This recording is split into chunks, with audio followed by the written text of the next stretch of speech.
Welcome to WEFM's 3 p.m. news. I am your presenter, Jessica Klein. First, on the local scene.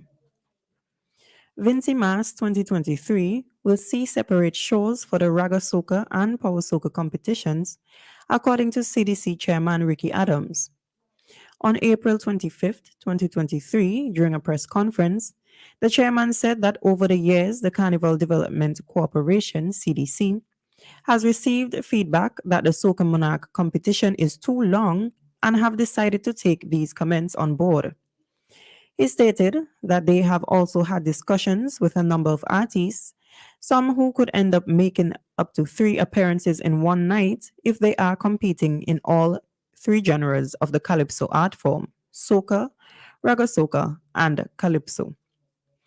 He further explained that it was decided to move the Raga Soca competition to the Friday night alongside the Evo show, which will allow for the artists to spread their performances over 3 nights rather than having 2 performances in one night or possibly 3 performances in the space of 24 hours.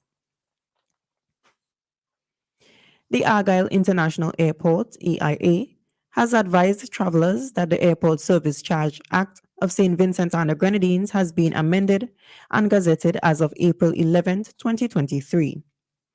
In a statement, the AIA notes that the Airport Service Charge Act has been changed from 50 XED or 20 USD to 100 XED or 40 USD.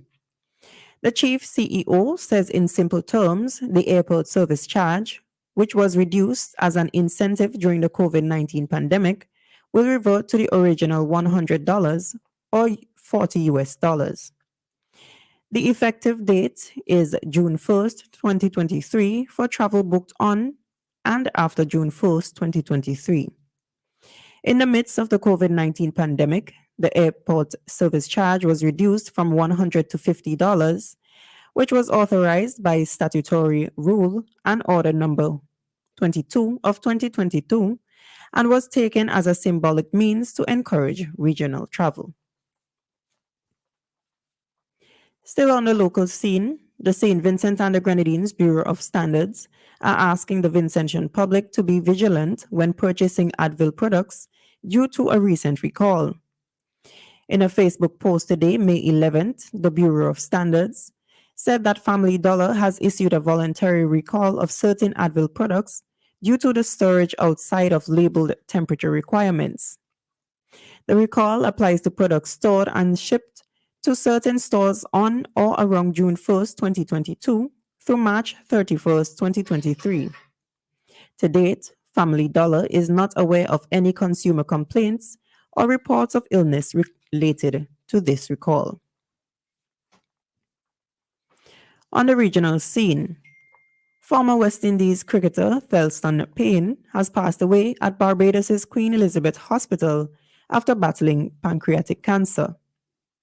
Reports from Barbados Today stated that the wicket-keeper and batsman, a long-standing servant of the St. Catherine Club, died at age 66 on Wednesday, 10th May 2023.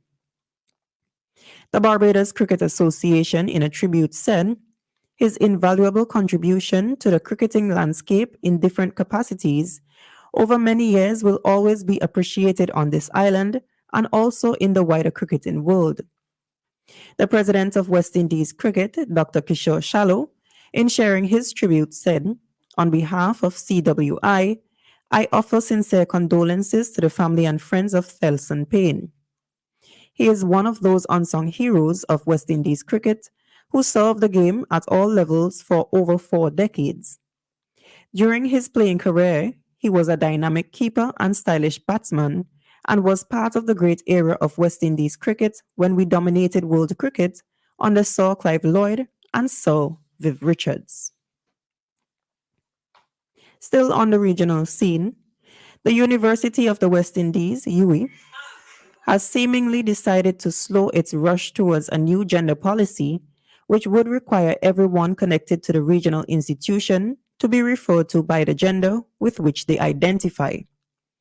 According to the Jamaica Observer, a meeting was held to discuss the way to implement the proposed policy on Wednesday, 10th May, as the leadership of the university faced increased resistance.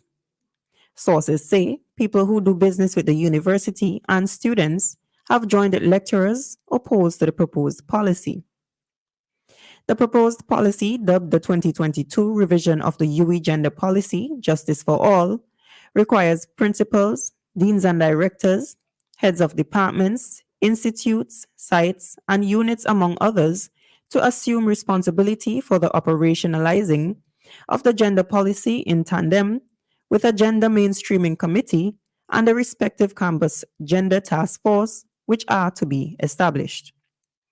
This will involve developing mechanisms to sensitize members of staff as well as students to the content of the UE gender policy through training, ensuring that all members of staff and students are aware of their rights and responsibilities under the policy, and making necessary and suitable action where staff or students discriminate on the grounds of gender.